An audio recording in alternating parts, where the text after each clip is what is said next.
Welcome to my channel, Omni Reactions, where every time you come on my channel, you will receive truth. Today I will be doing a reaction video called We Were the Sacrifice, the Hidden Curses of Delta Sigma Theta. In this video I propose the question, were they sacrifices or were they divinely guided by God? So please sit back, relax, and enjoy this video. I got a banger for you guys today. Don't be afraid to like and subscribe. And if you guys want to see a full video of this, go over there to Leanne and Lena's podcast and subscribe. Thank you. Let's go ahead and dive into it. Yeah. So we have Bria all the way at the end and then Brian here in the middle. Yeah.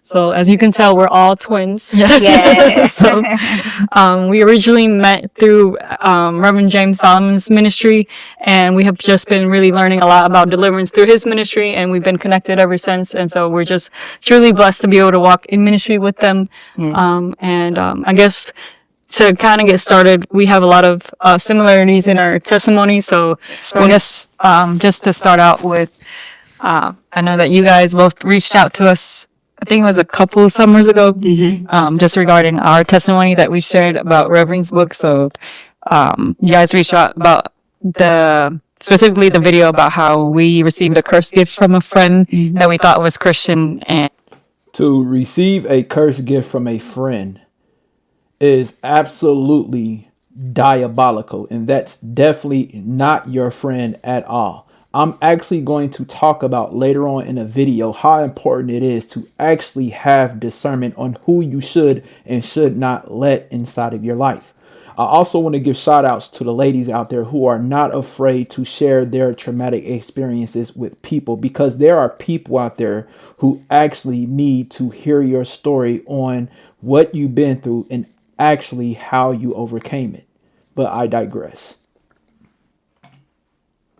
You guys related in that aspect, so we just wanted to let you guys kind of share about that experience as well, and kind of what God kind of taught you through that experience.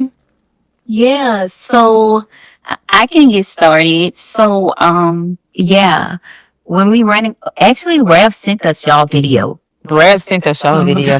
It was like, y'all should check them out. And because I feel like Rev kind of know behind the scenes, like when we don't say things publicly, we'll go to him about certain things and be like, this is what we discerned. Did you so he knew kind of what we had been through, and he sent it to us on WhatsApp before, and we checked it out. And once we saw it, we like, wow, like our testimonies are similar in a way. Yeah. I know that the other thing that we kind of related on was like both coming out of like cult-like groups. If you want to kind of share about what that specific experience was for you guys. Yeah, so so let's go back to college. So in college we always wanted to like pledge this sorority. So we actually went to do like a community, so you need community service to join like certain sororities and fraternities or whatever like that. So in college we end up going to do a community service sorority to get the community service hours to actually do the sorority that we wanted to do. So anyway, to make a long story short, that line ended up getting dropped because of all like the hazing and everything that was going on. Like when we were online. So the line ended up getting dropped. We never ended up getting the community service hours. However, we found out when we were online for that sorority that the sorority that we wanted to go out for actually had beef with this community service sorority way from like 1980, 60 something. Yeah, because they had similar colors and similar hand signs and stuff like that. So Now I'm not gonna lie to you, like that kind of sounds like gang banging a little bit, but I know that is not gang banging. But I digress. I'm gonna go ahead and get back to the video. we was online for that community service sorority and wasn't even going to like cross into the other sorority because of the beef that they had. So anyway, we always had wanted to be a part of like this sorority because all of our family and friends, our mentors. You see, a lot of times you will see a lot of people joining these sororities because their grandmothers and mothers and uncles and fathers were actually part of these sororities as well. So a lot of it is generational legacy, but I digress. were always like in this organization, and we know that they were believers. And so, they were like prestigious, like successful, and we're like, oh yeah, this is us. Like, so we end up doing the alumni chapter in 2020 in Texas. So when we were going through that process, okay, so Brianna ended up having a dream. Yeah, so I had a dream when I moved to Austin. I had a dream that I was dressed in all white, and I saw all my line sisters, and we were all dressed in white, and we was crossing over into this sorority. So I always had this gift of dreams, but I didn't know that the enemy could give dreams, like plant seeds in your dreams, and then like, God could show you what the enemy. It's unique hearing from someone who actually have the gift of dreams, but I 100% agree with her. Just like you can receive dreams and messages from God, you can also receive it from the evil one as well. This is why it's important to actually have discernment, but I am going to elaborate on that even more later on in the video. So I'm just thinking this guy, like, oh, like Finally, this has come. Like, but I feel like, the seed was even planted also in my dream, because this was a desire of ours. all So our life, all of our life, younger. since we were younger, our teachers were in these cult groups, like, so, like Girl said, family members, grandmother, great grandmother were like, in the higher level of this, which is the Eastern Stars. So Yeah. See, again, like she's mentioning, a lot of this stuff is passed down from generation to generation within inside of people households. But shout outs to these ladies right here for actually breaking the generational curses of joining these sororities, and especially if they are saying that they are walking with Christ. we're thinking it's good. These people are believers. This is okay. However, once I'm going back to this dream, I see my sister in the dream as my line sister, but I also see this particular girl that I work with, who was, the first person in line called the ace. So I'm like, I'm gonna have to ask her, like, her history with this. So I remember going to work the next day, and I was like, hey, have you ever wanted to be a Delta? And she was like, oh yeah, like, I was in it in undergrad, and she said I pledged, but the line got dropped. And she was the ace of the line. And I said, oh girl, I dreamed that we were all on line together and that you were the ace of the line. And she was like, oh really? She was like, oh, but I don't think that's gonna happen because Austin haven't had a line in 10 years, 10 or more years or so. And I was like, oh girl, like, if I dreamed it, it's going to happen, because, like, when I dream stuff, it comes to pass. I was like, I dreamed they're about to have this line. So, not even, I want to say a few months later. Yeah, like about 6 to 7 months later, they dropped informational flyer. But I was getting the convictions, Ben. Like, I would remember going to everybody around me. I say, So I just wanted to say this right quick. There are three main reasons why I think that she was divinely guided in her life by God. Number one, she was receiving convictions from God about the sorority. Number two, she kept receiving dreams about what's to come in the future. And number three, most importantly, God kept steering her in alternative directions in her life. But I'm going to elaborate more on this later on in the video. hey, do y'all serve another God? I kept asking. I was like, I went to like each person in each organization, because our close friends was a part of this too.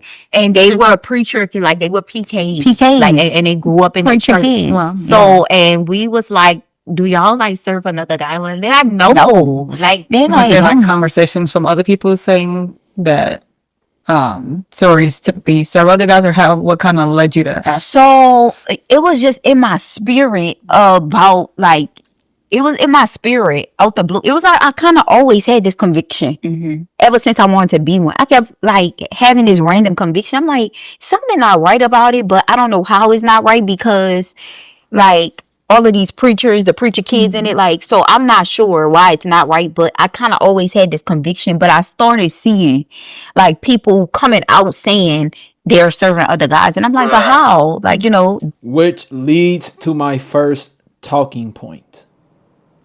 Okay, so I don't think she's wrong trying to figure out if people in this organization worship different gods. So I think that she's actually intelligent for asking those type of questions. See, when I was doing my own research, this is what I figured out. The sorority Delta Sigma Theta uses the Greek goddess Athena, also known by her Roman name Minerva. She is an identifying figure and a symbol of wisdom. But it clearly states in the book of Proverbs, chapter 9, verse 10, the fear of the Lord is the beginning of wisdom, and the knowledge of the holy is understanding. See, the sorority explicitly identifies as a Christian organization found on Christian principles, and it embraces values like faith, hope, and love. However, this is the catch. It is not a Christian organization exclusively, and members of all faiths are welcome. See, with inside this organization, you have two different ideologies, or should I say two different systems. One system defines wisdom through the lens of pantheon of gods and human ingenuity. And the other system defines the wisdom as an attribute and gift derived slowly from the monotheistic God. See, this breeds confusion if you are a person that is a follower of Christ. So this actually leads to my next talking point. People from different walks of life could believe in different gods. I'm not saying that they don't have that right. I'm just saying that in 2026, it is important to have discernment, because you never know when someone is sent inside of your life on a spiritual assignment to spiritually take you out from the opposing side. This is why it's important to master discernment. It is also important to understand what 2 Corinthians chapter 6, verse 14 is all about. 2 Corinthians chapter 6, verse 14 clearly states, do not be yoked together with unbelievers. For what do righteousness and wickedness have in common? Or what fellowship can light have with darkness? See, Paul uses this metaphor to explain the spiritual dangers of deep alliances with non-believers. This passage argues that true believers and unbelievers have fundamentally different goals, values, and moral centers, making harmonious work difficult or impossible. See, this is why it's important to understand who you are actually coming into union with, because there are people out here who are on secret spiritual assignments to take you out spiritually. 9 times out of 10, 10 times out of 10, 8 times out of 10, you wouldn't even know, because they are not going to tell you to your face. they're, preachers and, my friends, they PKs, like my family members, they go to church, they love God. Like, church. Like, what's happening? So, I remember going to my friends one by one. I'm like, hey, did y'all serve other God? Like, do y'all serve other God? What do y'all do? And they like, oh no, and oh no, like what? It's like it's such top secrecy, like so they don't really tell you exactly what they're doing and what they're kneeling and doing online and stuff like that. So they just automatically said like, oh no, we don't like we grew up in the church. Like, why would we do that? Like, we love God or whatever. So after Brian had that dream, one of my friends was crossing, AKA at the time, she was online, and she saw that the Delta informational flyer was released, and she sent it to me. She like, oh my goodness, and she was crossing over that Sunday into her sorority, and she like, oh my goodness, this is perfect, like it's finally here, Delta. So I sent it to Brian, and I'm like, oh my goodness, and Brian was gonna be out of town at the time, so I was like, oh wow, so it was like God was moving me out of the way. I was gonna be in California, then Mexico. So I was like, I'm gonna be out of town during this time. Like, I don't think I'm gonna be able to go to this. And I told one of the girls who was already one, who was pushing for us to be one as well. And she was like, I'm gonna look for a one-way flight back. Like, we gonna try to figure out how to get you there. But it was like, what? You see what I'm talking about as far as God always sending her in alternative directions? So I just think that all at the end of the day, she is divinely guided by God. Even though the sorority was trying to sacrifice them, so they say, I just think that ultimately God is in control, and all at the end of the day, God will have the final say so. So I think that she was divinely guided. Once the flyer dropped, we also sent it to the girl who was who I saw in my dream. And she was like, oh my gosh, you said this, you dreamed this, like this is really here. And I was like, yeah, I told you, like once I dreamed it, like it was gonna like happen. So y'all, from there, I never forget.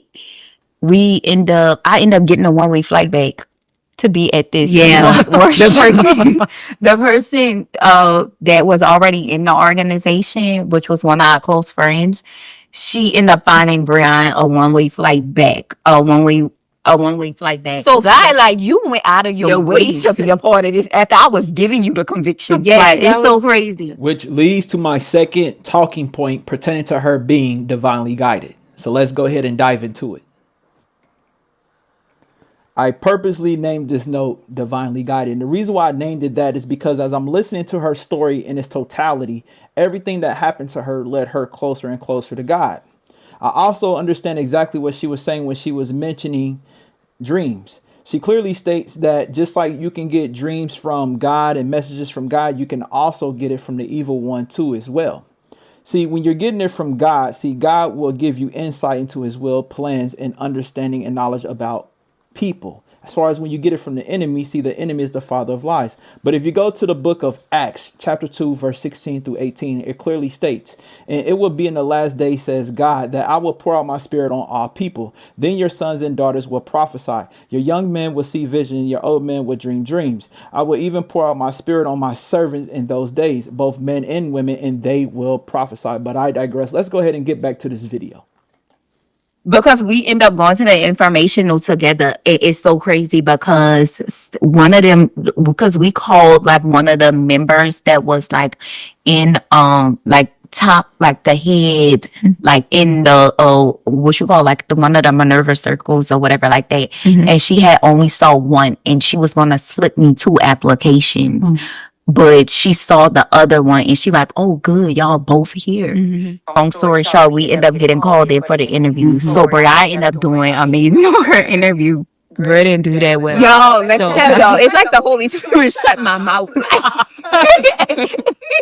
They was asking me questions off my heart. And I was like, Yeah, so it ended up being the situation, not to It give like ended a up being bunch the of exact details, situation. but it ended up being the same exact situation that I dreamed. Like they wanted one and didn't really want the other because that one didn't do as well. But fast forward, we both end up getting it, which y'all.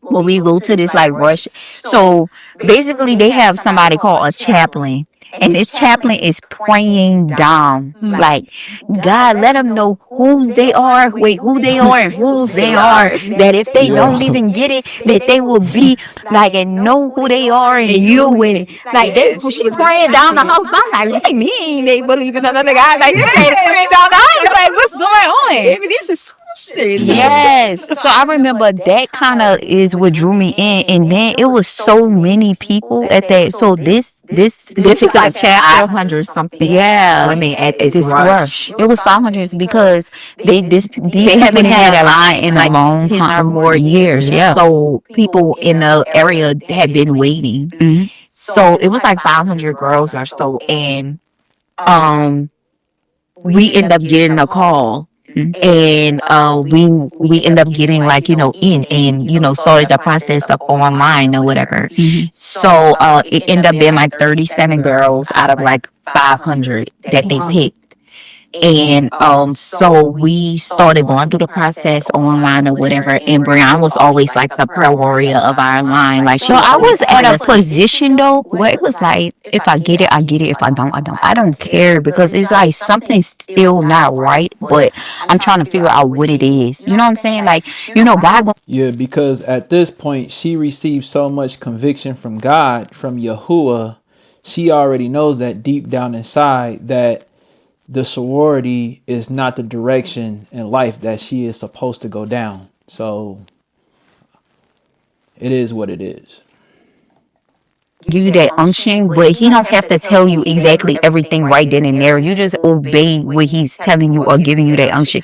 So I was at a point where I was like, if I get it, I get it. If I don't, I don't. I didn't really even care about like what was happening, because and it's so crazy because even when I came out of the organization, like one of my sisters made a joke, was like, Brian been trying to find something. Like she was like, it never said Brian always wanted to find her way out anyway, because like she always had a conviction. Like, so it doesn't surprise her. But I was like, it's because now I know exactly how it's not of God. Yeah.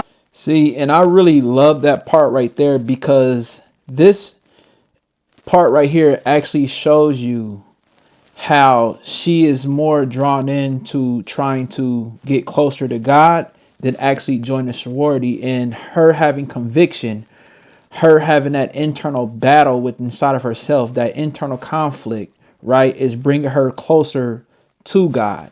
But I digress.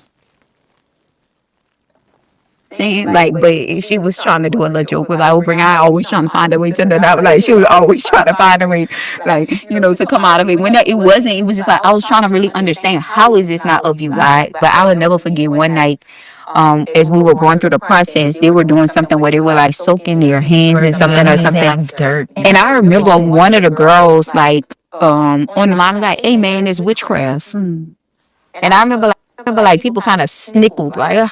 Like, and I was Okay, so I'm gonna go ahead and pause it right here, because this is going to lead to my last and final talking point.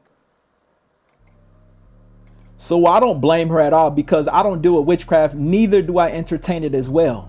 So we're going to see what the scriptures have to say about witchcraft. So we're going to go to the book of Galatians chapter 5 verse 20 through 26, and it clearly states, idolatry and witchcraft, hatred, discord, jealousy, fits of rage, selfish ambitions, dissensions, factions, and envy, drunkenness, orgies, and the like. I warn you, as I did before, those who live like this will not inherit the kingdom of God. If we also go to the book of Revelations chapter 21 verse 8, and it clearly states, but the cowardly, the unbelieving, the vile, the murderers, the sexual immoral, those who practice magic art, the idolaters, and all liars, they will be consigned to the fiery lake of burning sulfur. This is what you will call the second death. This is not what I'm saying. This is what the scripture says. Okay, so I'm going to go ahead and end my video right there. Thank you for visiting my channel on Omni Reactions. Hopefully you guys learned something new today. If you guys want to see the rest of this video, please don't be afraid to go and like and subscribe over there to Leanne and Lena's podcast. Till next time, y'all, don't be afraid to like and subscribe over here too as well. You already know what it is. Deuces.